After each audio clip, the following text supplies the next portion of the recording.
tuvimos la posibilidad de conversar con investigadoras, investigadores hoy a la mañana sobre cómo es nuestra comunidad, cómo fue el ámbito rural, propuestas educativas. Y ahora a la tarde vamos a continuar también. En primera instancia tenemos la posibilidad de compartir y disfrutar la presencia de Graciela León, que es una convecina, que ha elaborado una propuesta vinculada con poblar entre cardales. Ustedes se preguntarán por qué. En el transcurso de la charla que Graciela va a compartir con nosotros, seguro que nos va a dar algunas pistas. Y por el otro lado, también, como para destacarlo, fundamentalmente para los que nos visitan a la institución, ha sido una propuesta que generosamente ha puesto a disposición de la institución para que la propia institución trabaje con esta temática, la analice en los diferentes niveles que tenemos. Ustedes saben que tenemos un nivel inicial, un nivel primario, que hoy nos acompañan, algunos chicos y chicas del nivel primario, el nivel secundario también.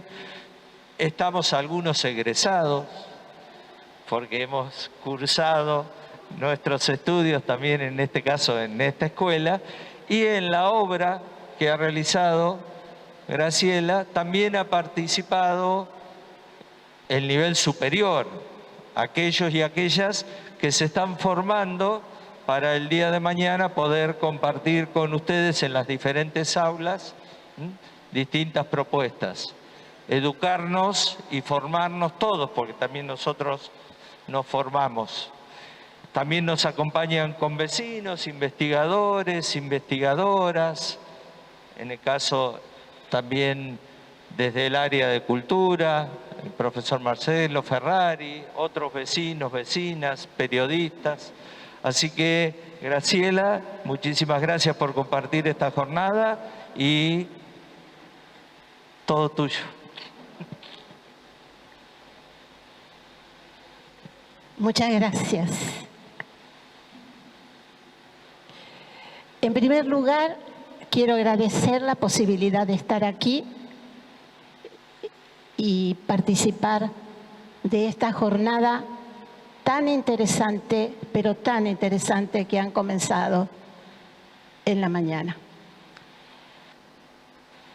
Poblar entre cardales. Ustedes son los primeros que ven el libro. Y como sucede en los pueblos chicos, estos libros son producto de la conjunción de muchas voluntades a las que hay que reconocer y agradecer, por supuesto.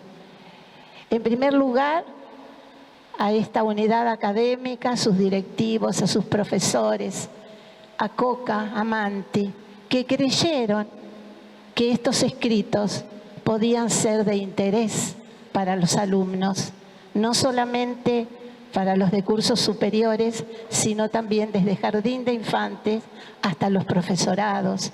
Creyeron que esto podía resultar de interés y que ellos podían participar también de esta obra. Bueno, y la suma de todas esas voluntades, más el trabajo del cuerpo de profesores y de los alumnos que están aquí reflejados, sus dibujos, sus escritos, dieron como resultado este libro. La primera parte de este libro es una trilogía sobre 3 momentos históricos de San Andrés de Giles. El primero se llama María Rosa de Giles, su legado, y es un estudio del testamento de María Rosa de Giles. Esta mujer extraordinaria era hija de Pedro de Giles y Remón, la única hija. Parece que tuvo otra, pero que murió muy chiquita, por lo tanto le quedó solamente María Rosa. Ella nace en Buenos Aires en 1681 y muere en Buenos Aires también en 1730. 35. Bueno, ¿quién es María Rosa? Y María Rosa fue la heredera de todas las tierras y de la estancia de su papá, don Pedro de Giles. Y en esas tierras nacieron, se forjaron, crecieron dos pueblos que son, por lo tanto, muy hermanos: San Andrés de Giles y San Antonio de Areco. Son pueblos que nacieron en las tierras de la estancia de don Pedro de Giles, que luego heredó María Rosa. Y tampoco podemos olvidar que nosotros como pueblo llevamos su nombre, puesto que nos llamamos San Andrés de Giles, por ese apellido que lleva María Rosa y que llevaban sus antepasados. El estudio del testamento es algo sumamente interesante porque no tenemos demasiada información sobre la vida de María Rosa. Sin embargo, en el testamento sí aparecen muchos detalles que nos dan una idea de la personalidad y del espíritu que tenía esta mujer. Ella no tuvo hijos cuando se casó con Ruiz de Arellano. Sin embargo, en su casa se criaron muchos niños que estaban desvalidos, que eran de su familia o no. Y en el testamento ella se va a acordar de todos ellos. A cada uno algo les va a dejar, aunque sea una cosa pequeña. Y no se va a olvidar, por supuesto, de la gente que ella tenía a su servicio, de todas sus criadas.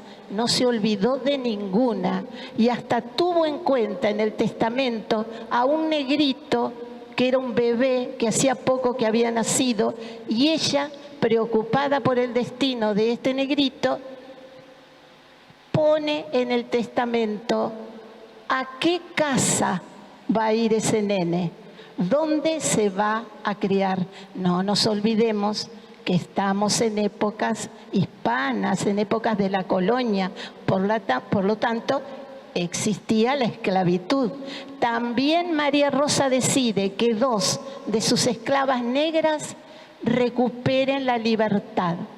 Pasado cierto tiempo, el marido debe darles la libertad, por supuesto que mediante cierto pago, que es lo que se estilaba en aquel entonces. Un esclavo podía comprar su libertad, y María Rosa ya había establecido que esas 2 mujeres recuperaran su libertad una vez que ella muriera. Es muy interesante, se analiza el testamento párrafo por párrafo, y la primera parte es de rigor. Así se escribían los testamentos en aquel entonces. El que redactaba debía dar fe de su religiosidad, de su casamiento, si estaba casado, de su casamiento bajo Iglesia Católica, de la congregación religiosa a la cual ayudaba y pertenecía. Esto era de rigor, todos los testamentos eran iguales. Y hay un dato curioso, y es una opinión personal, así que ustedes disculpen, es una opinión personal. Pero ella pone en el testamento algo muy particular.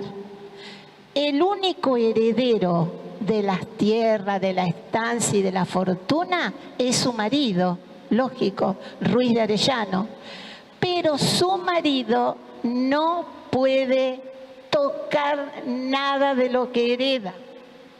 No puede vender las tierras, no puede vender las propiedades, hasta tanto él no sienta que está muy mal, que ha llegado su última hora y que por lo tanto haga testamento, y ahí sí, haga lo que quiera.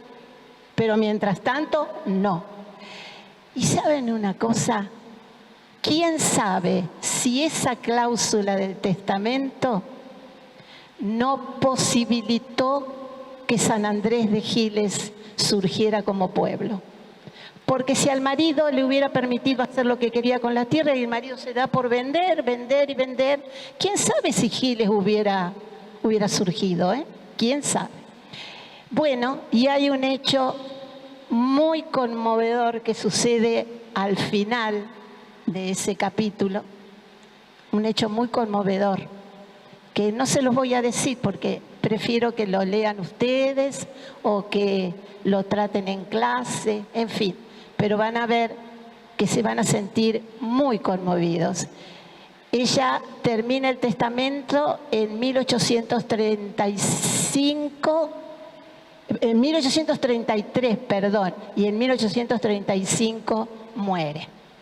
Digamos también que María Rosa pagó con su dinero la construcción de la iglesia de la Merced en Buenos Aires. Esa hermosa iglesia de la Merced se construyó con el dinero de María Rosa. Ella no la vio terminada. Su marido sí, pero ella no. Murió antes que se terminaran las obras.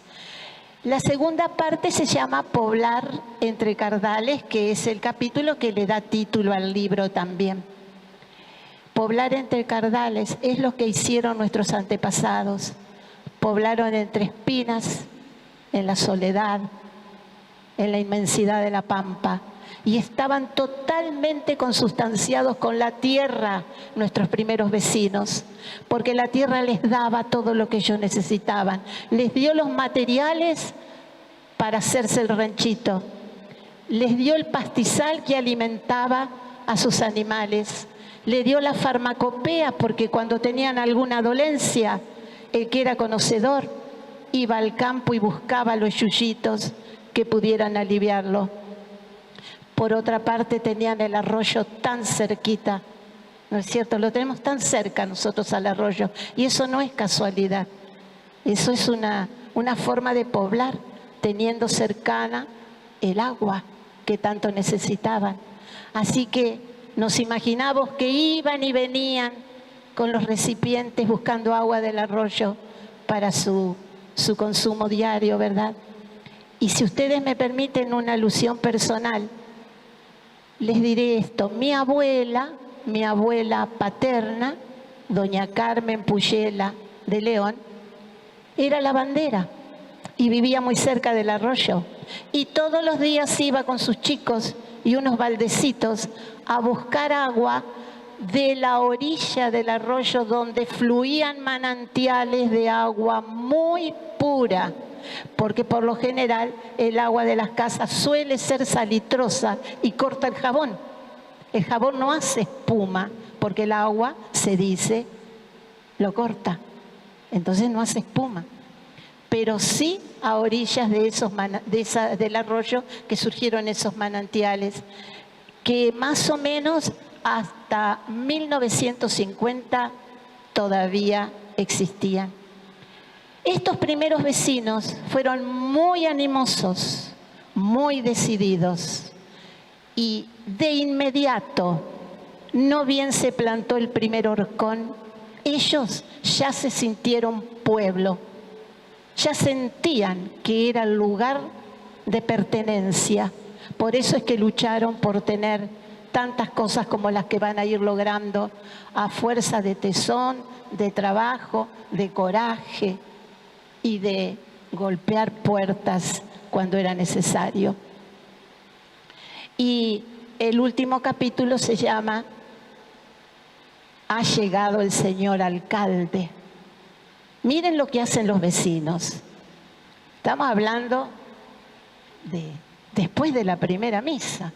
La primera misa fue el 30 de noviembre de 1806 y ahí nace San Andrés de Giles, ¿no es cierto? Bueno, a los vecinos se les ocurrió que su oratorio, que construyó el padre Vicente Piñero y que era tan humilde y tan sencillito, debían nombrarlo parroquia, o en su caso, ayuda de parroquia. ¿Qué quiere decir que fuera parroquia? Que iba a tener cura propio, presente todos los días, que iban a poder anotar a sus niñitos, a sus difuntos, sus casamientos y no tener que trasladarse a San Antonio de Areco, que para ellos era demasiado lejos y demasiado dificultoso el camino. ¿A dónde presentaron el pedido?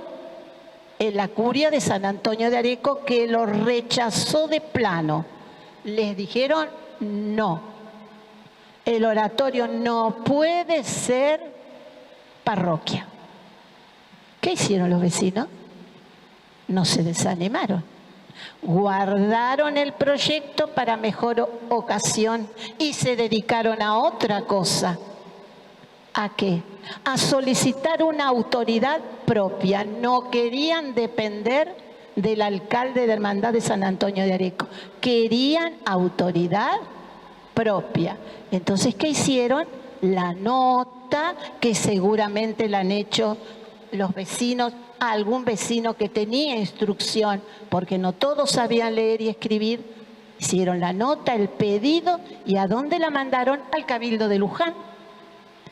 Cuando llega la delegación de vecinos con la nota, el Cabildo de Luján, ese mismo día, 4 de enero de 1821, considera el pedido y lo aprueba. Y dice que los vecinos de Giles tienen mucha razón y que sí les van a nombrar el alcalde de hermandad. Fíjense ustedes, cumplimos 200 años de tener nuestro alcalde de hermandad, pero la situación sanitaria impidió que lo celebremos como se merece, ese hito histórico. Bueno, entonces empezaron a nombrar gente para ocupar el cargo. Primero nombran a un tal José Romero, que dice muy sinceramente que él no puede aceptar el cargo porque no sabe leer ni escribir. Y en la casa de él tampoco hay nadie que pueda leer y escribir. Por lo tanto, no puede aceptar el cargo. Nombran a Juan Pablo Rodríguez.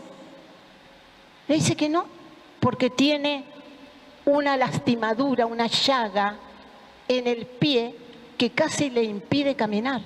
Por lo tanto, él no puede aceptar un cargo de esta naturaleza.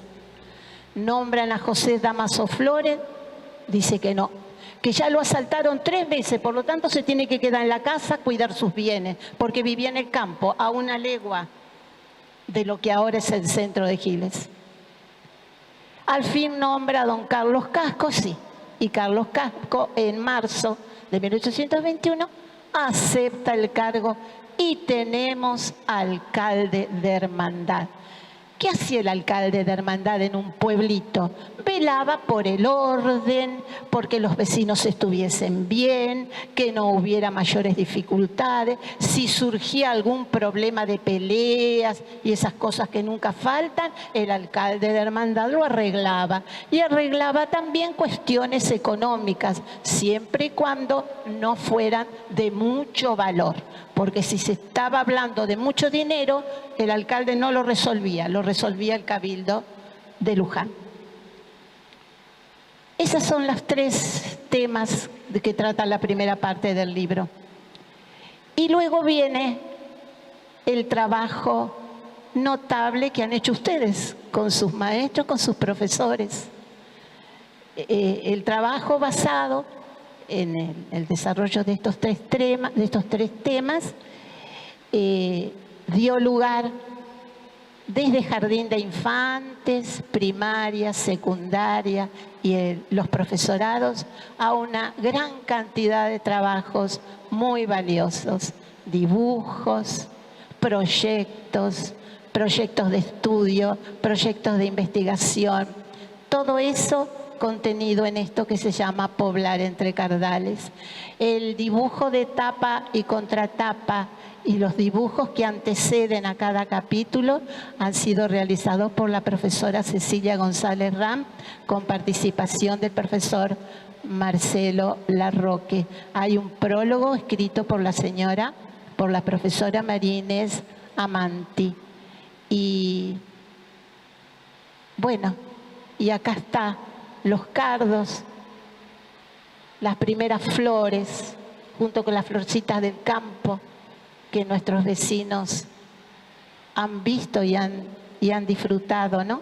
Después las flores de las tunas, porque a los ranchitos hubo que cercarlos con tunas para proteger a los animales. Y las flores de durazno, que fue lo primero que plantaron nuestros vecinos, porque los gobiernos coloniales alentaban a la gente a que pusiera durazneros, de carozo nomás, porque no existían los viveros. Y sí, una vez que brota el carocito, que germina, al año hay un hermoso duraznero que va a dar sombrita, que era lo que necesitaba la gente, sombra, leñita para empezar un fuego y frutos, y frutos. Otra cosa que nos vamos a enterar en la vida de los pobladores es el sacrificio diario, porque había que levantarse, soplar el trasfoguero, sacarle la ceniza y volverlo a encender, o salir al campo a buscar leña, leña de vaca, que era la bosta de vaca seca, cardos secos, huesos, leña de oveja, que era bosta de oveja puesta a secar para cocinar, porque estamos en una pampa sin árboles. Por lo tanto, había que procurar leña de otra manera. Nuevamente, mi agradecimiento por todo esto y por poblar Entre Cardales. Y no olvidemos nunca, nunca, todo esto que forma parte íntima de nosotros, para saber quiénes somos y quiénes fuimos, porque las huellas de esta gente todavía están acá, debajo de todo esto que hemos construido a lo largo de los años, pero que merece ser conocido y estar adentro de nosotros para entender más y mejor qué es esto de ser gilenses. Muchísimas gracias.